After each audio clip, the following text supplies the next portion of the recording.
Welcome to mechanical वाला channel. इस video के हम फर्स्ट प्रॉब्लम देखते हैं। A triangular duct of unit length with surface temperature given in the figure and length of side of triangle are L1 is equal to 100 mm, L2 is equal to 120 mm, L3 is equal to 150 mm. Find the ratio of net radiation heat interchange from 1 to 2 surface to the 1 to 3 surface, 1 to 3 surface और 1 to 2 surface, इनका हमें ratio find out करना है। Okay, तो जो हमें find out करना है पहले वो देख लेते हैं। Q1 to 2 divided bye Q1 to 3, ये फाइंड आउट करना है। Q1 to 2 क्या होगा हमारा? Sigma A1 F12 T1 to the power 4 minus T to the power 4, ये सेफ फैक्टर हो गया। Q1 to 3 होगा sigma A1 F13 T1 to the power 4 minus T3 to the power 4। Okay, sigma से sigma cancel out हो जाएगा, A1 से A1 cancel out हो जाएगा, तो हमें क्या मिलेगा? F12 upon F13। देखिए T1 कितना है, ऑलरेडी दिया है 1000 टू द पावर 4, T2 कितना है 700 to the power 4 divided by T1 to the power 4 1000 to the power 4 minus T3 is 500 to the power 4। अब हमारे पास क्या अननोन है, क्या फाइंड आउट करना है? F12 और F13, जो कि हमारे सेफ फैक्टर्स हैं। और सेफ फैक्टर या व्यू फैक्टर प्योरली अरिथमेटिक होता है, प्योरली अरिथमेटिक, प्योरली ज्योमेट्रिकल। तो ज्योमेट्री से फाइंड आउट करते हैं। तो इसमें हमें क्या दे रखा है? साइड्स की लेंथ दे रखी है और यूनिट लेंथ का दे रखा है डक्ट। तो इससे हमें एरिया फाइंड आउट हो जाएगा। A1 कितना होगा हमारा? A1 होगा हमारा 100 mm into 100 mm square. Okay, A2 हो जाएगा हमारा 120 इंटू 120 mm स्क्वायर। A3 हो जाएगा 150 into 150 mm square. Area is side multiplied by length. Okay, area find out हो गया। समीशन रूल से हमें पता है F11 plus for 3 surfaces, F12 plus F13 क्या होगा? 1 होगा। ऐसे F21 plus F22 plus F23 1 होगा। ऐसे F31 plus F32 plus F33 1 होगा। क्लियर? F11 0 होगा, फ्लैट सरफेस है, जितना भी इससे रेडिएशन निकलेगा लॉट केस पे नहीं आएगा। F11 0 हो गया। F22 0 हो जाएगा, जितना 2 से रेडिएशन इमिट होगा वो रिटर्न होकर इस पर नहीं आएगा, डायरेक्ट स्ट्राइकिंग में 1 और 3 पर चला जाएगा।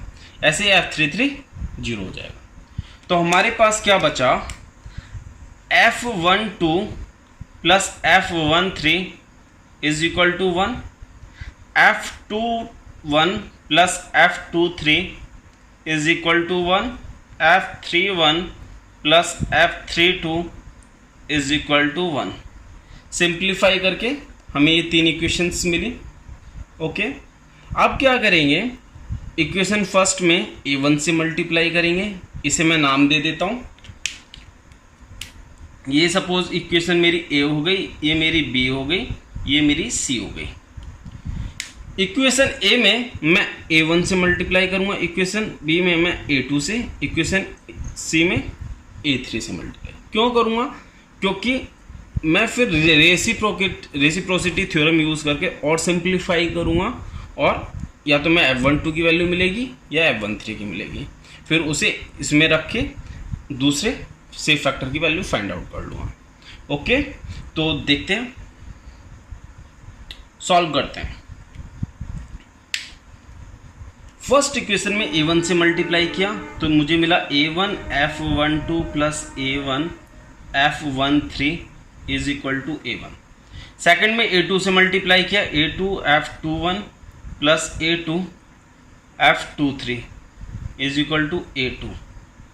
थर्ड में a3 से मल्टीप्लाई किया, a3 f31 plus a3 f32 is equal to a3, ये मिल गया। इसे मैं इक्वेशन फर्स्ट दे देता हूँ नाम, फर्स्ट, इसे सेकंड, इसे मैं थर्ड देता हूँ। इन इक्वेशंस को सिंप्लीफाई करेंगे और रेसिप्रोसिटी थ्योरम यूज़ करेंगे। ओके, तो फर्स्ट क्या करता हूँ मैं, इक्वेशन फर्स्ट से इक्वेशन सेकंड को सब्ट्रैक्ट करता हूँ। Equation first minus equation second subtract करते हैं। देखिए, इक्वेशन फर्स्ट से जब मैं इक्वेशन सेकंड को सब्ट्रैक्ट करूंगा तो रेसिप्रोसिटी थ्योरम क्या कहती है, a1 f12 is equal to a2 f21, तो ये कैंसिल आउट हो जाएगा और मुझे क्या मिलेगा, a1 f13 minus a2 f23 is equal to a1 minus a2। Okay, इसे मैं इक्वेशन फोर्थ बोल रहा हूँ, इक्वेशन फोर्थ। अब इक्वेशन थर्ड और इक्वेशन फोर्थ को अगर मैं ऐड करूं, आप देखिए a2 f23 और a3 f32 रेसिप्रोसिटी थ्योरम से सेम होते हैं और यहाँ माइनस प्लस का साइन है तो दोनों कैंसिल आउट हो जाएंगे। दोनों को ऐड करता हूँ मैं, इक्वेशन थर्ड और फोर्थ को ऐड करने पर मुझे क्या मिला, finally a3 f31 plus a1 f13 is equal to a1 minus a2 plus a3, ये मिला। रेसिप्रोसिटी थ्योरम से दोनों सेम होते हैं, a3 f31 is equal to a1 f13, तो ये दोनों ऐड करने पे ये हो जाएगा twice a3 f31 is equal to a1 minus a2 plus a3। f31 यहाँ से आ गया मेरा, इसे मैं a3 f31 ना लिख के इसे मैं a1 f13 में करता हूँ। क्यों, मुझे f13 डायरेक्ट मिल जाएगा और f13 की वैल्यू यहाँ रखूँगा तो f12 मिल जाएगा। ओके, तो इसे मैं a1 f13 में कन्वर्ट कर रहा हूँ। रेसिप्रोसिटी थ्योरम से इस टर्म को a1 f13 में लिख रहा हूँ मैं, तो ये हो गया a1 f13। यहाँ से f13 आया a1 minus a2 plus a3 divided by twice a1। Okay, a1 कितना है मेरा 100, a2 कितना है 120, a3 कितना है 150 divided by 2 times of a1। what I will get here f13, see 150 plus 100 250, 250 minus 120 130 divided by 200, what I will get here 65 divided by 100 which is equal to 0.65। मुझे f13 मिल गया, f13 की value मैं यहाँ रखूँगा तो मुझे यहाँ f12 मिल जाएगा। f12 होगा 1 minus 0.65 which is equal to 0.35। f13 मिल गया, f12 मिल गया, इसकी वैल्यू मैं यहाँ पुट ऑन करता हूँ और फाइंड आउट करते हैं फाइनल आंसर। ओके, तो ये हो गया मेरा Q122 Q123 is equal to 0.35 divided by 0.65 multiply, इसे मल्टीप्लाई कर देते हैं। आप कैलकुलेटर का डायरेक्ट यूज़ भी कर सकते हैं वैल्यू फाइंड आउट करने में। 10 to the power 4 minus 7 to the power 4 divided bye 10 to the power 4 minus 5 to the power 4, I will get here 0.81056।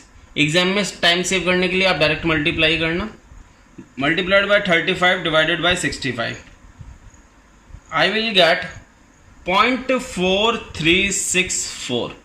This is answer. मैंने इसमें ऑप्शंस लिखना भूल गया था। 0.4364 is the right option. Options ये दिए हुए थे, ऑप्शंस लिख देता हूँ मैं। ऑप्शंस दिए हुए थे ABCD 0.436, 0.536, 0.636, 0.736. So A is the right option. Now come to question number second. For what value of and temperature difference ratio θ1 upon θ2 is the arithmetic temperature difference 5% higher than the LMTD? हमसे पूछ रहा है θ1 upon θ2. θ1 क्या है? Inlet temperature difference. अगर ये कोई मेरा हीट एक्सचेंजर है, मैं पैरेलल का एग्जांपल ले रहा हूँ, तो इस temperature difference divided by this temperature difference, इसका रेशियो, ये θ1 मान लीजिए, ये θ2. ओके, θ1 अपॉन θ2 पूछ रहा है हमसे कितनी वैल्यू है, और कंडीशन क्या दे रखी है हमें? Arithmetic temperature difference. Arithmetic temperature difference means θ1 plus θ2 divided by 2 is 5% higher than the LMTD. 1.05 into LMTD क्या होता है? θ1 माइनस θ2 अपॉन ln θ1 अपॉन θ2. ये दे रखा है हमें, ये कंडीशन दे रखी है, और हमसे पूछ रहा है θ1 अपॉन θ2 कितना है. क्या करते हैं, ये इस कंप्लीट टर्म को इसके डिनोमिनेटर में ले आते हैं. θ1 plus θ2 divided by θ1 minus θ2 upon ln θ1 upon θ2 is equal to 2.1. Okay, θ2 common ले लेते हैं क्योंकि मुझे θ1 अपॉन θ2 फाइंड करना है. θ2 कॉमन ले लिया न्यूमरेटर से. What I will get here, θ1 upon θ2 plus 1 divided by, नीचे भी θ2 कॉमन ले लिया न्यूमरेटर में, डिनोमिनेटर के न्यूमरेटर में. Here I will get θ1 upon θ2 minus 1, और ये ln θ1 अपॉन θ2 यहाँ न्यूमरेटर में चला जाएगा. ओके, ये हो गया 2.1. इसमें θ2 से θ2 कैंसिल हो जाएगा. अब देखिए, मुझे मिला θ1 upon θ2 plus 1 upon θ1 upon θ2 minus 1 into ln θ1 upon θ2 is equal to 2.1. इसमें मैं क्या करूँगा, जो ऑप्शंस दे रखे हैं उससे वैल्यूज़ रखता हूँ और चेक करता हूँ कि राइट हैंड साइड आ रही है नहीं आ रही है. θ1 अपॉन θ2 मैंने रखा 4, तो 4 प्लस 1 5 डिवाइडेड बाय 3 ln 4.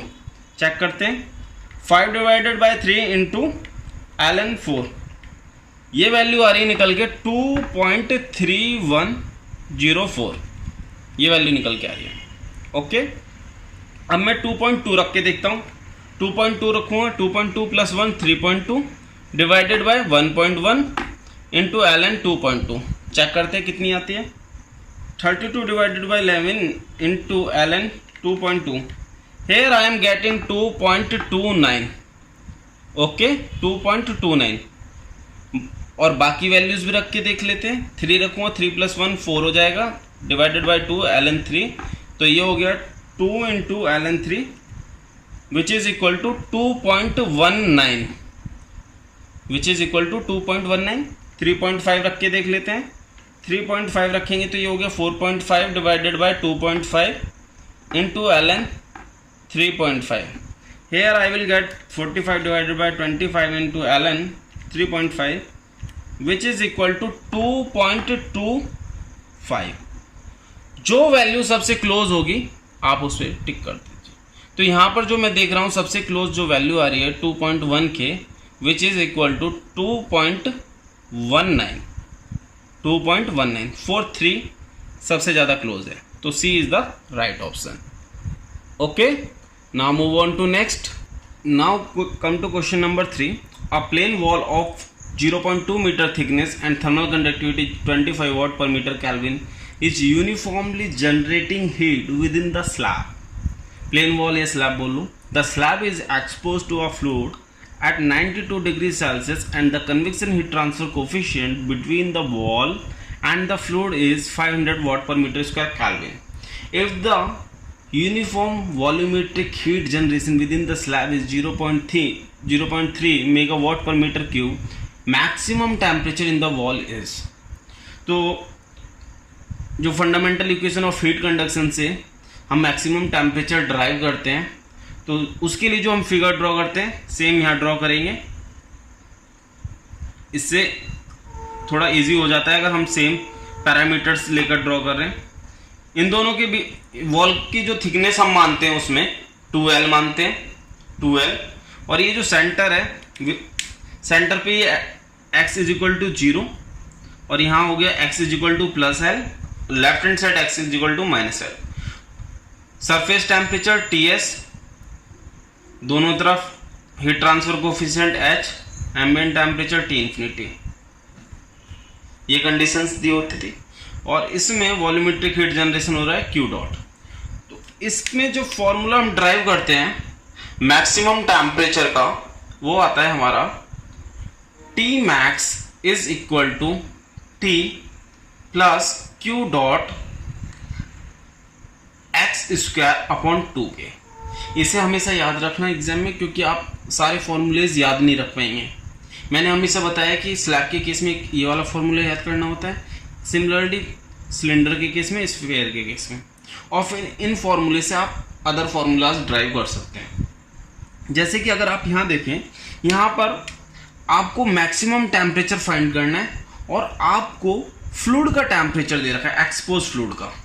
तो जो आपको रिलेशन ड्राइव करना है वो मैक्सिमम टेम्परेचर और फ्लूइड टेम्परेचर के बीच में करना है। देखते हैं कैसे करते हैं।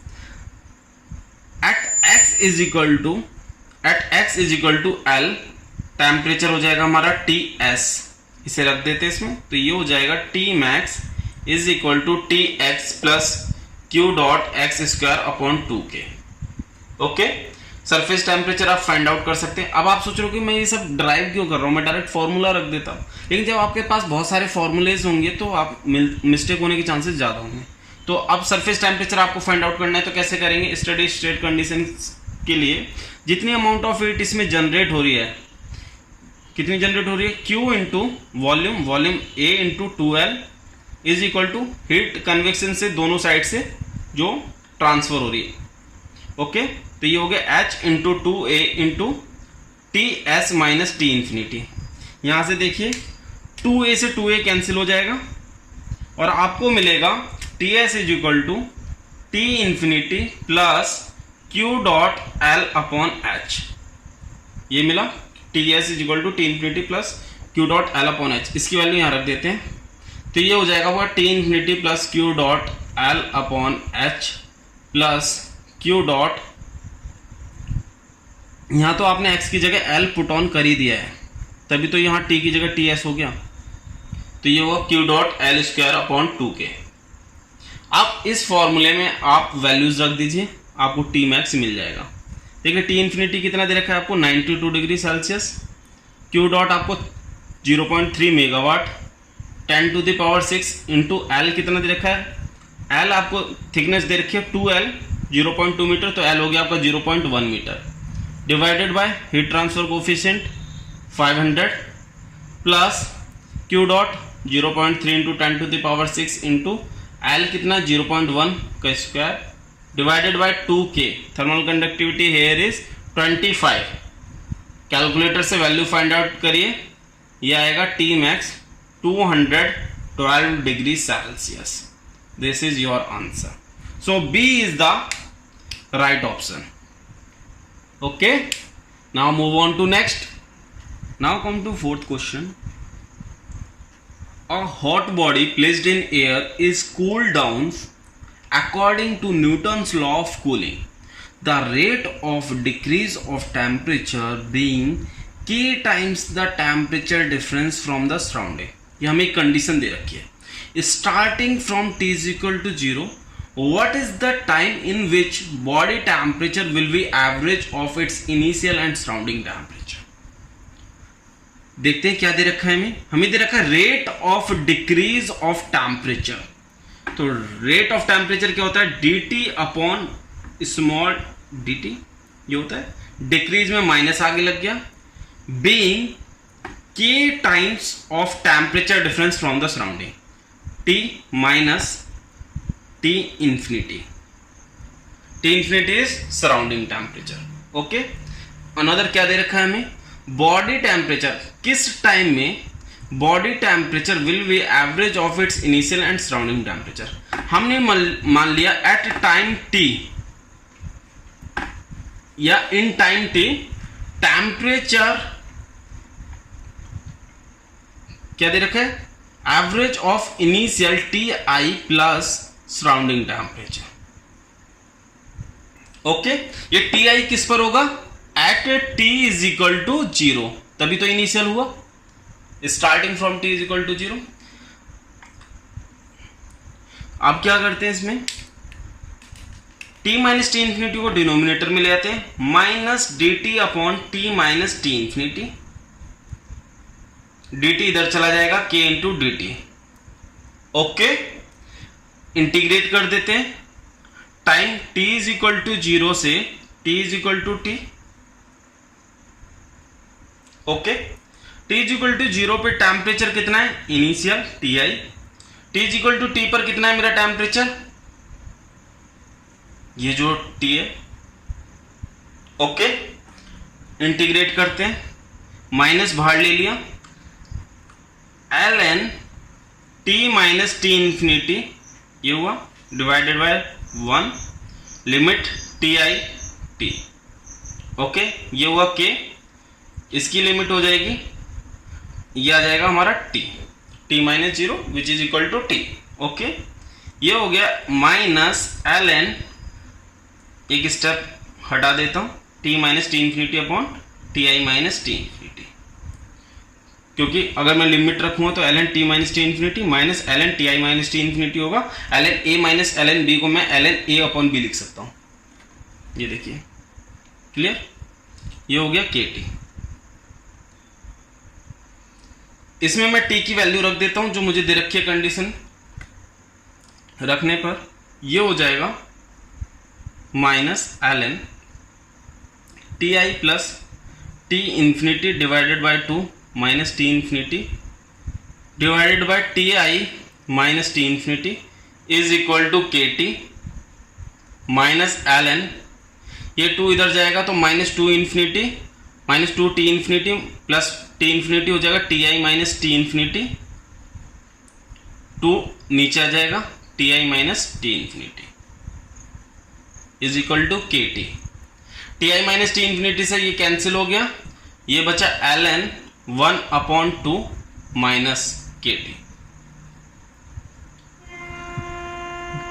माइनस ln 2 की पावर इसे माइनस 1 लिख सकता हूं मैं, ये हो गया के टी, माइनस 1 आगे आ जाएगा, ये प्लस 1 हो गया, तो t आया मेरा ln 2 अपॉन के।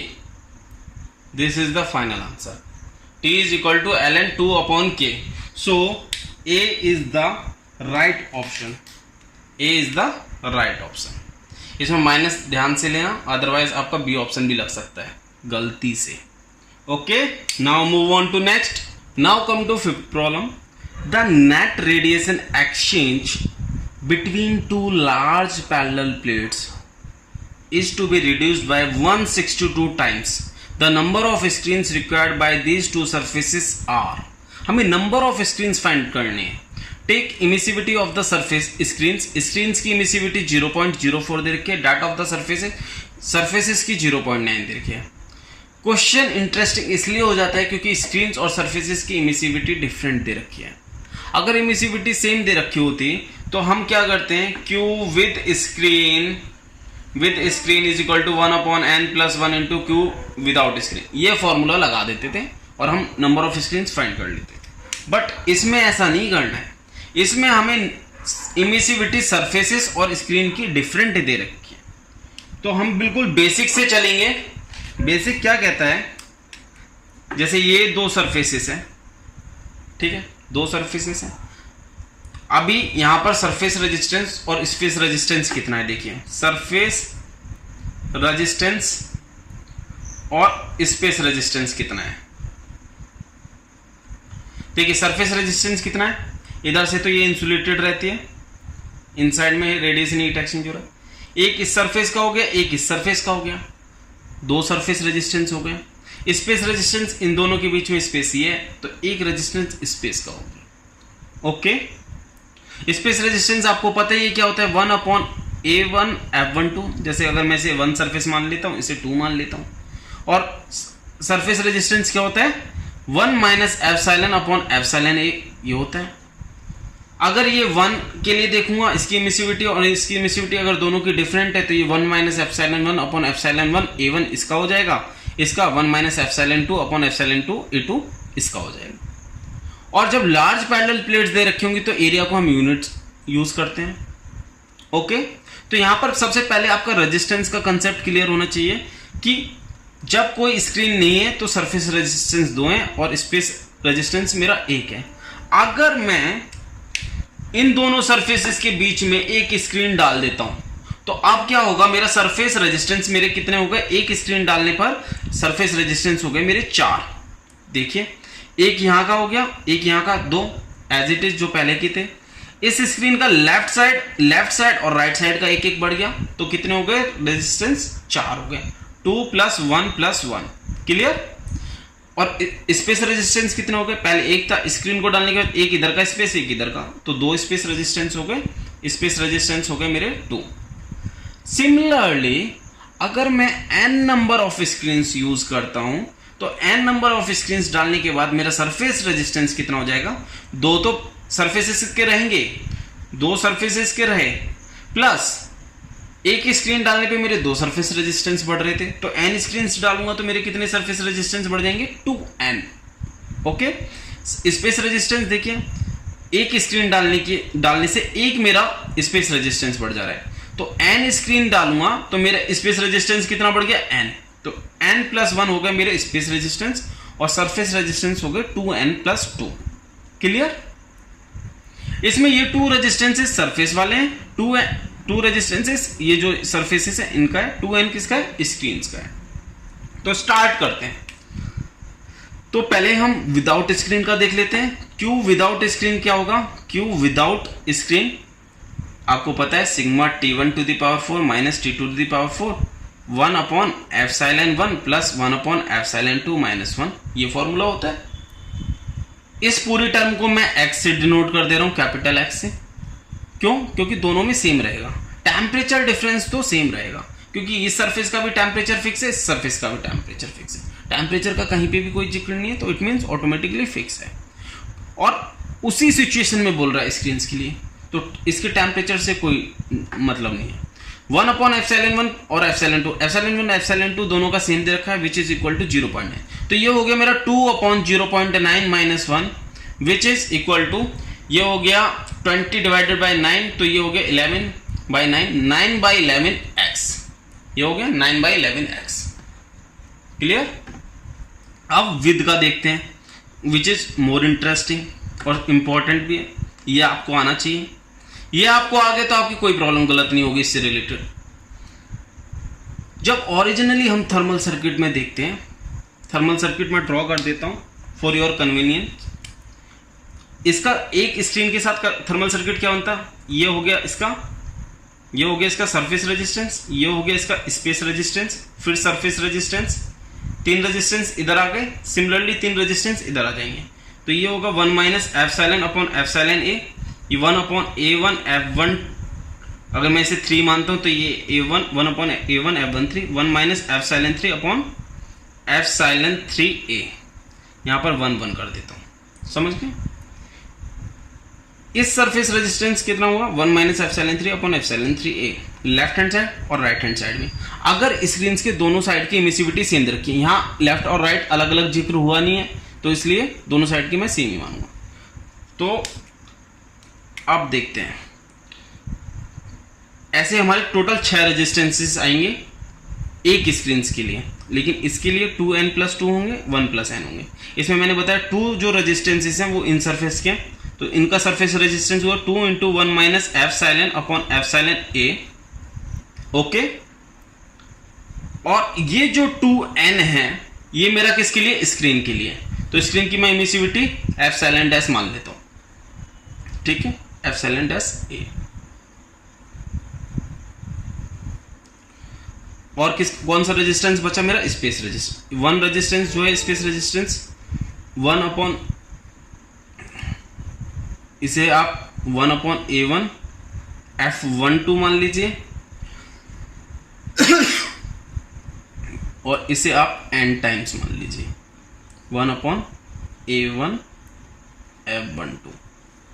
या आप कुछ और मान लीजिए, लेकिन ये जो होगा वो इसी फॉर्म में होगा, A1 F12 A2 F23, और लार्ज पैरेलल प्लेट्स होने की वजह से ये A1 1 हो जाएगा और ये भी 1 हो जाएगा, क्योंकि जो यहाँ से रेडिएशन निकलेगा वो दूसरी सरफेस पे स्ट्राइक करेगा, तो रेडिएशन का लॉस नहीं होने वाला। तो ये टर्म हो गई n+1। वैल्यूज रख देते हैं, इसे मैंने x माना, 2 1 माइनस एप्सिलॉन अपॉन एप्सिलॉन ए, ये कौन सा है, सरफेस का रेजिस्टेंस, तो 1 minus 0.9 divided by 0.9 into 1, area को 1 से करेंगे, 2n 1 माइनस एप्सिलॉन, ये कौन सी इमिसिविटी, वो स्क्रीन वाली, 0.04 डिवाइडेड बाय 0.04 इंटू 1, और यहाँ पर क्या हो जाएगा, ये n+1, क्लियर, ये n+1, क्योंकि यहाँ स्पेस रेजिस्टेंस 1 ही रहेगा, 1/A1 F12 which is equal to 1। इसे सॉल्व करते हैं, ये क्या आएगा, सॉल्व करने पर लेफ्ट हैंड साइड कर लेते हैं, स्पेस कम है, सॉल्व करने पर आया Q with is equal to x upon 2 into, ये हो जाएगा मेरा 1 माइनस 0.9 0.1 अपॉन 0.9, तो ये हो गया 2/9 plus 2n 1 minus 0.04 which is equal to 0.96 divided by 0.04, I will get here 24 plus n+1, space कम है इसलिए थोड़ा प्रॉब्लम हो रहा है, इसे सॉल्व करते हैं, 24 2 जा 48, 48 प्लस 1 49n, और ये हो जाएगा मेरा 2 divided by 9 plus 1 which is equal to 1.222, okay 1.222, या अगर आप बेस्ट रहेगा आप इसमें डेसिमल में ना लें, क्योंकि यहाँ वैल्यू एग्जैक्ट दे रखी है तो बाद में प्रॉब्लम हो सकती है, तो ये 2/9, ये हो गया 11/9, क्लियर। और हमें कंडीशन क्या दे रखी है, स्क्रीन्स रखने के बाद 162 टाइम्स रिड्यूस करना है, it means Q with screens is equal to 1/162 into Q without, ये हमें दे रखा है, ओके। अब Q विदाउट भी आपने फाइंड आउट कर लिए थे, 9/11x, वैल्यू रख देते हैं 1/162 इंटू 9/11x, और इसे रख देते हैं x अपॉन 49n प्लस 11/9। अब देखिए इसमें x से x कैंसिल आउट हो जाएगा, सॉल्व करते हैं, क्रॉस मल्टीप्लाई कर देते हैं, 162 इंटू 9/11 लेफ्ट हैंड साइड ले जाता हूं, तो ये आएगा 162 into 11 divided by 9 minus, direct solve करता हूं, 11/9 divided by 49, here I will get 4.01, n is equal to 4.015 something. अब ऑप्शंस देख लेते हैं, देखिए 4 3 2 1, 4 से बड़ी वैल्यू कोई दे नहीं रखी है तो इसलिए मैं 4 को टिक करूंगा। अगर मुझे 5 दे रखा होता, अगर मुझे यहां पर ऑप्शन 5 दे रखा होता तो मैं 5 को टिक करता, क्योंकि 4.01 स्क्रीन नहीं होगी, स्क्रीन क्या होगा, एब्सोल्यूट वैल्यू, ओके। तो आई होप आपको वीडियो पसंद आया होगा, प्रॉब्लम्स पसंद आई होंगी। Thanks for watching this video, please like share subscribe, thank you so much.